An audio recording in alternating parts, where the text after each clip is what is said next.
6:37, Nashville's Morning News on Super Talk 99.7 WTN. Just to keep you updated on, there's so much news every single day. There's so much news. Right now, CNN is reporting that Vladimir Zelensky, this is a quote, and it's actually kind of infuriating. He says, "I don't see that the U.S. has a ready-made plan to end the war." Well, last time I checked, this was his war against Russia. And so I understand that obviously America always seems to have a role in these things. But he met with Marco Rubio, Secretary of State Marco Rubio, and Vice President J.D. Vance. And that's the statement that he comes out with.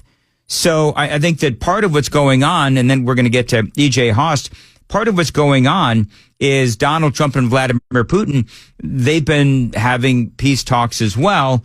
And I think that Zelensky is worried that he is going to be handed a loss. Well, you know what? The dude's been handed hundreds of billions of dollars.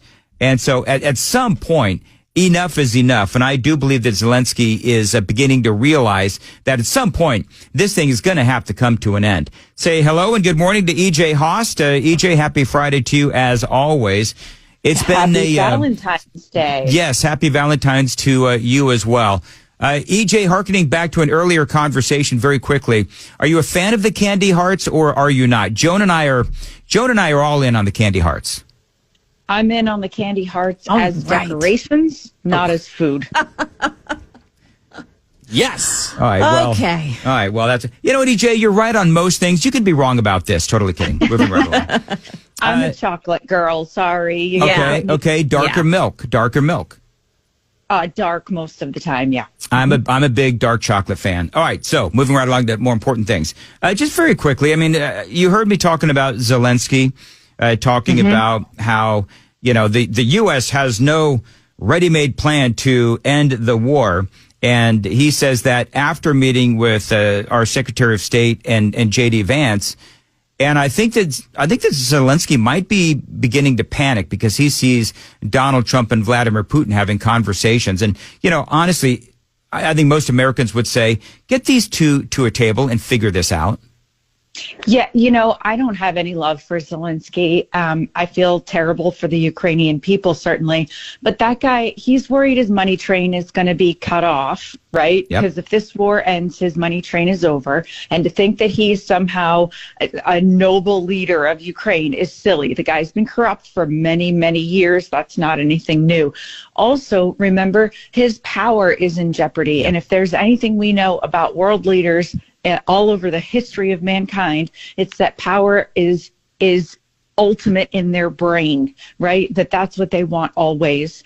And he hasn't held an election in that country since this war began. Mm-hmm. So my guess is, should the war end, the people will demand an election, and guess who won't have any power anymore? You're right. He's got a lot to lose. Do you think that the people of Ukraine, I have no idea if they do actual polling in Ukraine. I have no idea. But you're right. Basically, Zelensky stopped all elections. And I don't know if they call it martial law out there, what they call it. But basically, he said we can't possibly have an election right now while we're being invaded by Russia.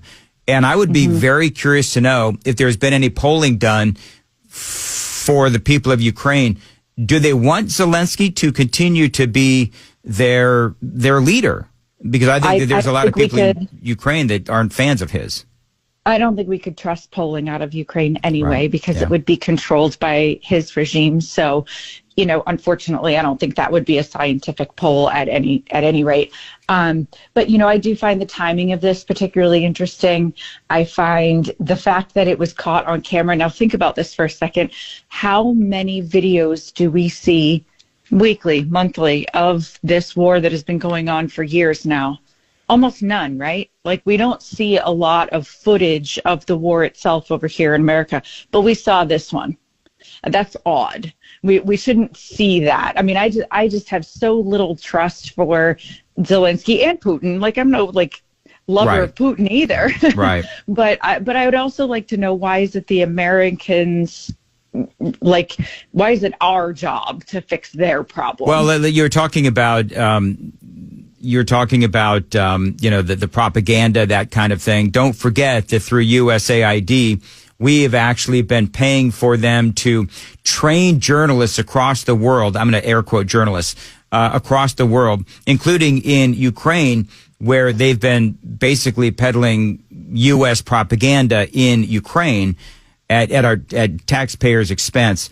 Real quick, and I don't want to live in this topic. EJ Haust is joining us, but if you watch us on YouTube, like and subscribe, and you can also take the Daily Dan poll.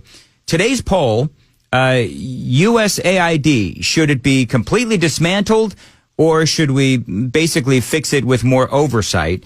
And it's a yes or no question on the poll, but that's basically where we are. You have a lot of people out there that are saying, even some conservatives that are saying USAID does some good work.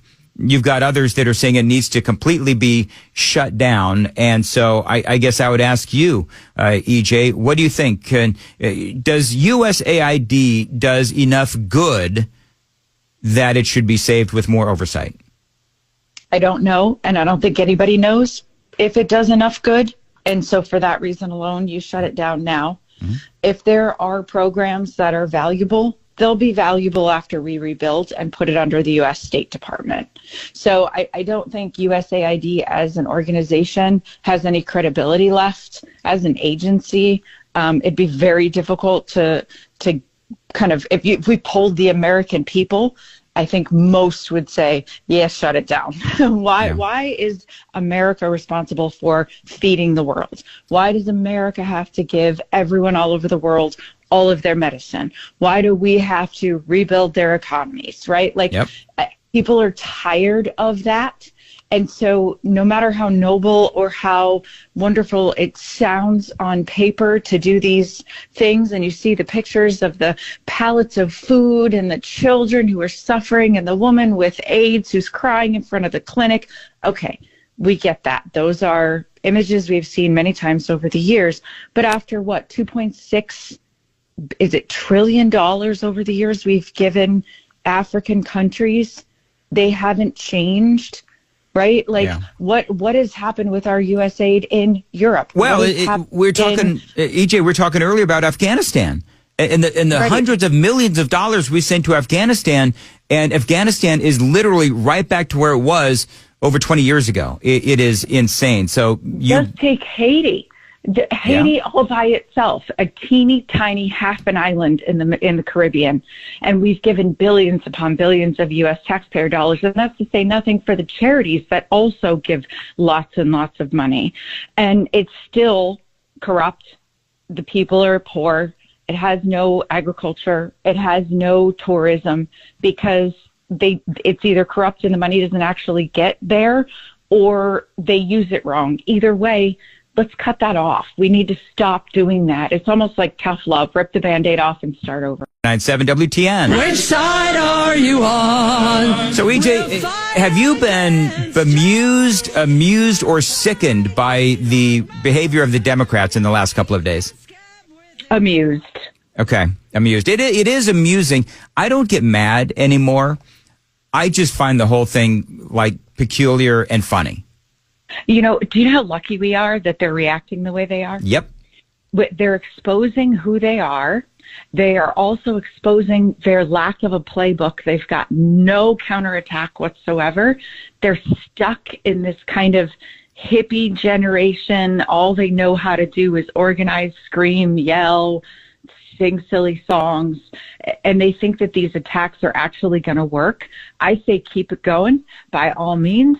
I want to see them all lose their minds and get red-faced on camera and scream and yell profanities, because that shows the American people who they are, and they may never win another election if they keep it up. Do you know what's crazy? There was an article yesterday. There's so much news I didn't get to it, but there was an article yesterday about how the Democrats are trying to make Jasmine Crockett kind of like the mouthpiece, if you will, of the Democrat Party. Now, yeah, she's like a millionaire now after only being in D.C. for a few years. She's got multiple homes in Texas, like Austin and Houston and whatever. Yep. She met with Little Soros. That's Alex Soros. And it's funny how as soon as you meet with that guy, all of a sudden you are the new face of the Democrat Party, right? Remember when Tim Walz did the same thing? And you got a whole bunch of money and a brand new face and makeover and hair and nails and the whole shebang, right? All new clothes, new glasses, all of it. I think it's a little early for anybody to be like, she is going to be the next nominee or whatever. They might just be floating these kinds of things so that they can learn what the counterattack is going to be from the right, whether it's, they're going to scream racism or sexism or, ageism. Like, who knows? They're going to pick some sort of an ism to blame us for. But I think she's the balloon they're floating right now to find out how we react. With the funniest part of all of it, though, is everybody's like, go ahead, run her. We don't care. Yeah, go ahead. No one's saying anything nasty about her. They're just saying, yeah, that sounds like a good one. You know what? That's easy to be. Her behavior and the way that she speaks and curses like a sailor, she speaks for herself. Yeah. That's what I would say. And she speaks for herself. I would say just keep it coming. Same as the people singing and screaming and Chuck Schumer with his waving his cane in the air. I mean, there's no better meme than that right there. It's like, go ahead, make our day. Make our next 4 years. Please do. Real quick, RFK Jr. Confirmed yesterday. Give me your thoughts. Oh, I almost had tears in my eyes with his speech at the swearing in. He's a sincere man. I think he's learned a lot over the years. He's obviously got an interesting past. But I think you could see just the joy and the gratefulness that he had for President Trump and just the opportunity to do good things for the country. I think that's kind of all he's wanted here for many years now, is to do good things. Yep. And I feel like I think he's very grateful is the takeaway I took from when that. His family has maligned him, they have completely cut him off. He has been called every name in the book by the Democrats and the media. It's horrible. So yeah. And I think we're going to look back on this moment in time when RFK was confirmed. And I believe that we are going to see some changes. And I think that they're going to be more open and transparent about vaccines and the side effects. We're going to try to make America healthy again and people make their own decisions. I understand that as far as eating goes, but there's a lot of things that they can do with the chemicals in the food. I mean, I don't want to go on and on about it, but I think that we're going to see a lot of changes. I do too. I think, you have to listen to his words. He has said many, many times over, I'm not here to take away choices, but I want everyone to have access to good science, good tests, good knowledge, so that you can make choices that are healthier for you and your family. Yeah, you've got to be able to track those vaccine injuries. Real quick, you sent this to me last night or early this morning. A federal judge has blocked Trump's executive order banning transgender surgery for minors per the ACLU. Seriously? Mm-hmm. Yeah. These judges, man, they are just, and I've been saying this all week. These judges, and I realize judges block Democrat presidents too, but as I've been saying all week, this feels like these judges are just part of the resistance. Of course. They're trying to muck up the system, really make the whole transition to the Trump presidency muddy. It won't work. They can just ignore those orders and they can continue doing this work, and they will be fighting these things. Pam Bondi, you think for a second she's going to let any activist judge get in her way? You're crazy. That woman is a bulldog. And so, I think they're going to try, but they're not going to get very far. And this is one of those issues. I know everybody's talking about the Scott Jennings clip about 80-20, where 80% of America is on the same page and the Democrats are taking the 20% side. This is one of those issues. So I don't think it will go very far. But it's just unfortunate that we have judges that are so activist that we can't even get some good things done that most of the country wants. Protecting kids. That's what it's all about. And these judges and these Democrats are out there screaming like fools and, frankly, betraying the voters in America. EJ, how can folks find you on X? Yeah, please go to X. Find me at EJ Under the Radar. All right, EJ, have a great weekend.